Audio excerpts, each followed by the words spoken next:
if you remember, the American period was more of military niya. So anyway, before nalpas ni J. Cannon Road, nagsakit my great-grandfather of early stage of pulmonary tuberculosis.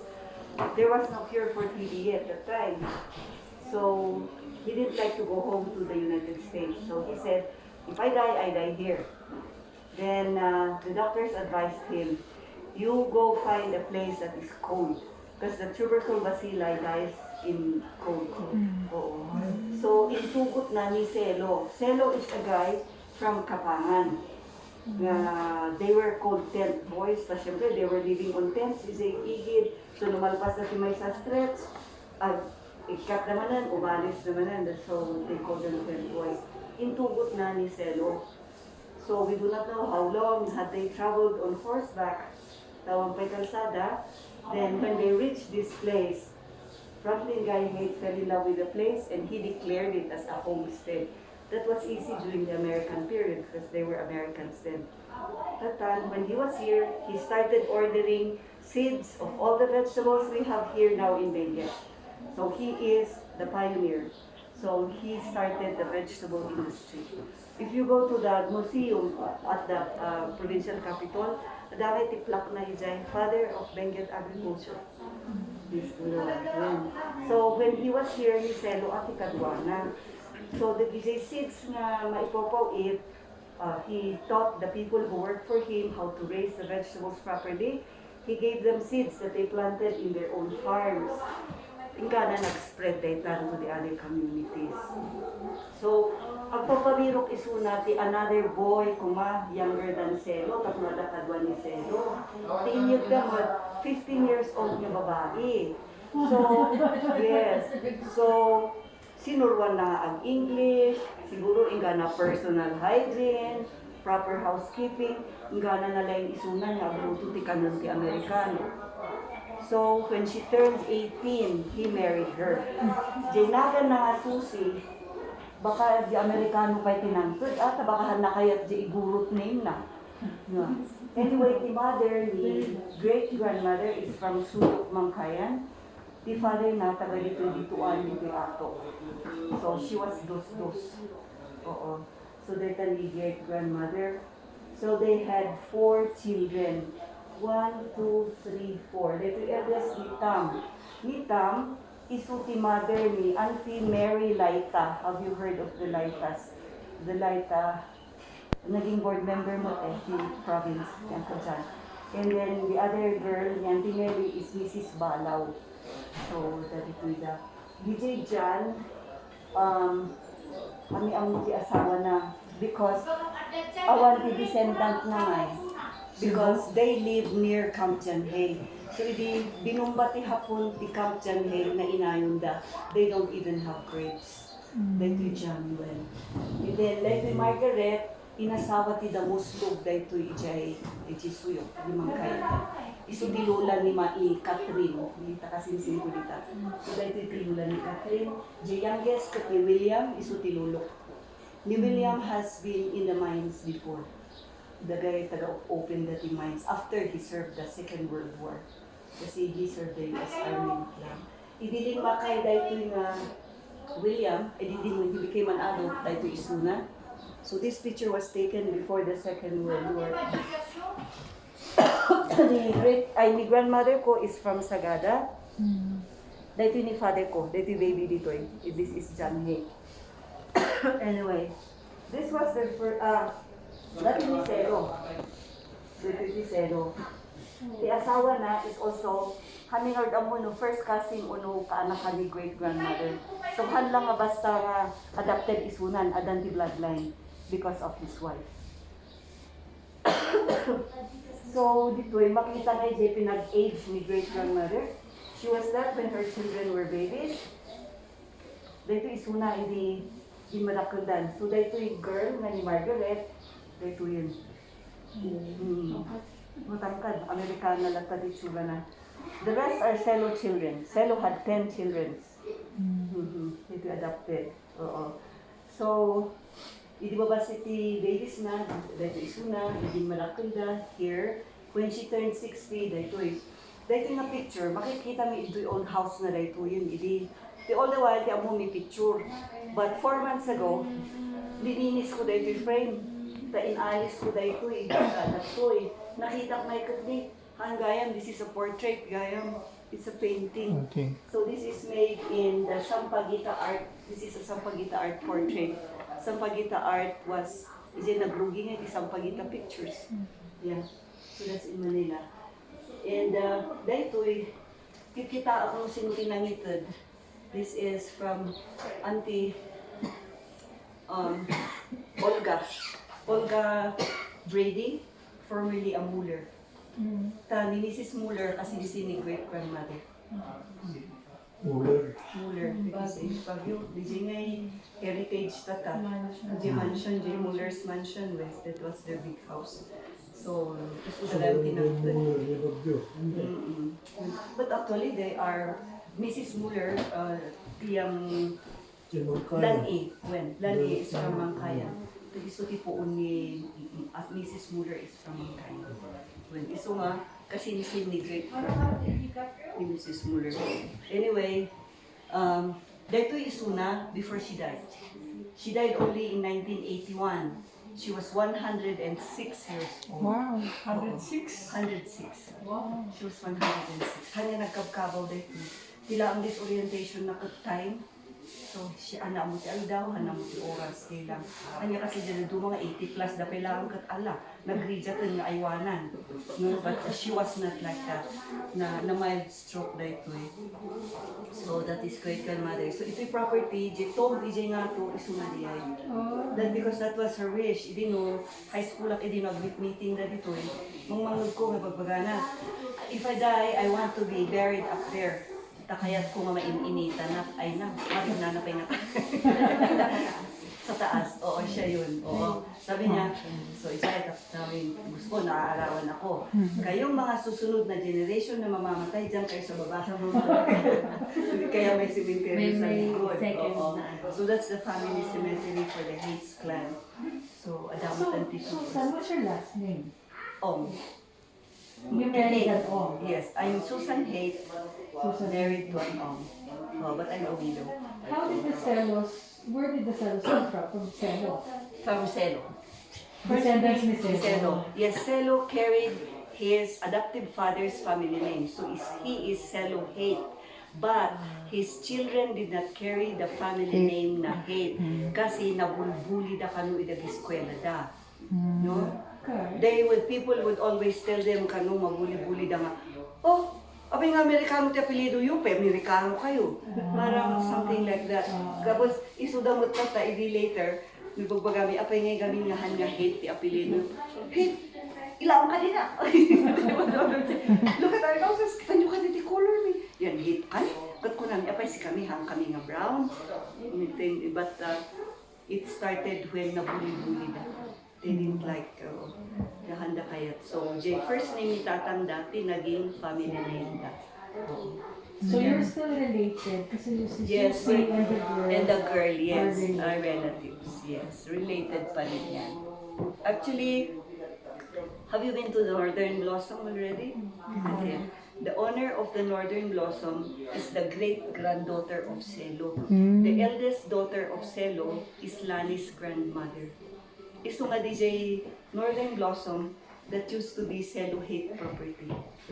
So minana ni Lola na, pamana ni minana ni Auntie Geraldine, the eldest nga anak na. And then pamana na ijay anak na. DJ anak na mo pamana na kinilani, the owner of Northern Blossom now. Flower girl ko may DLD kasi yakin bagay ni Northern Blossom. Kasi sabi, bimak ng ti flowers na tangobing. She's a nurse. So that too, with the Northern Blossom, is it a family business? Family No, corporation? sa Bali Kanyada. Independent. Independent. Pero that way, si kami. Imun unat actually, sunat tourism nila. Anyway, so, I was saying that the great-grandmother, this was their first family house. Look at kita, it's a big house. At sa matulog ti anak ni Celo. All the Celo children grew up here. The parents da. How they live under with Haight. With also. Haight, yes, because he was like the eldest na anak na because he was adopted. Ambos. So, anyway, traveling then before was very difficult. Adun ati tourists going north, even no before the Second World War, kat adudan kanu ti umay nga bisita. So, no ayan natin nakadanunan ti kung saan na sila napagod, doon na sila natutulog. So, anywhere. So, my great-grandfather built an inn. This was the big house. The Selo children called this the big house. So, if you could see the ito nga Cavite, the riprap wall, that's the same riprap wall there. Dito nagtakda lang the white fence, that's the same. So, this building was up there. It was up there then. But these were all burned by the, we do not know if it were the Americans or the guerrillas, na nag-garrison di hapon dito eh. So the Japanese people were here, so these were all burned. But the chimney of their fireplace remained. Nadatnan pa namin to. Yes. Na-survive niya yung big earthquake noong 1990, but the following year, there was a strong typhoon in Nagan. So this one, wala na yan. But it was a very, very tall chimney. It was up there. Tapos syempre, awan sininto na, it was just stone and mud. Now, how did our great-grandfather build houses? Lumber. Where did he get lumber? So he made a sawmill. Nagaramid sunat ni sawmill. Ijay baba. I remember when we were children, nobody is allowed to go to that part of the property ta nagunag. You might fall and they will lose you. Kung natagpig sa tidanon. Kung nangarod ni General Cameron William Forbes in his diaries, Franklin Guy Haight is very intelligent and skillful. Though he's an engineer, but he never tried to make a sawmill in the United States before. So nasulsolo na nga nagaramid dito. Anyway, then after the war, the people came back to their properties. Ni awan ti balay ni great-grandmother and because this was burned. So they built a house for her. This was her house, which was built in 1945, right after the Second World War. Isuday to eh. It's this one. Oh, extension data, extension. The house nila maybe was this. Her kitchen was there. And the stairs pa baba. This was her dining room. Somewhere dita was the living room. And the 4 small rooms. Isuday to eh. TV ni Piano. Oh, so nung kita nyo, Japan yung una, dapat siya one. Yes. But when my father stayed here, he made a bathroom can see our dito. Kasi this is a part of my father's inheritance. And anyway, I was saying Cameron William Forbes. So the seat of the Philippine government at that time then, during the American period, was Captain Haight. Yes. So, nung mabanukso na si Captain Haight, on horseback, he comes to Haight's place. Isay ko nga nabasa na the travel from Baguio City to Haight's place was 1 day on horseback, nakakaasimot siya horse. No? 1 day. So, passing through the Spanish Trail. The Spanish Trail is already declared as one of the historical tourist spots in Atok. You pass by the half tunnel, di ba? The Spanish Trail is on the other side of that mountain. So, adati inaramid yung Spaniards may nga tunnel. Ka-imposible siguro ang makalayaan mo or pass on the side. So, they made a tunnel. Siguro from here to there will stretch. But when my great-grandfather, of course, they travel. He goes to Baguio to sell his vegetables. He has to buy supplies so that there's supply for the inn. If they have packages from the United States, he picks it up in Puro Point. San Fernando, La Union. So if there's package kano 1 week na maawan sila kay because of horseback travel.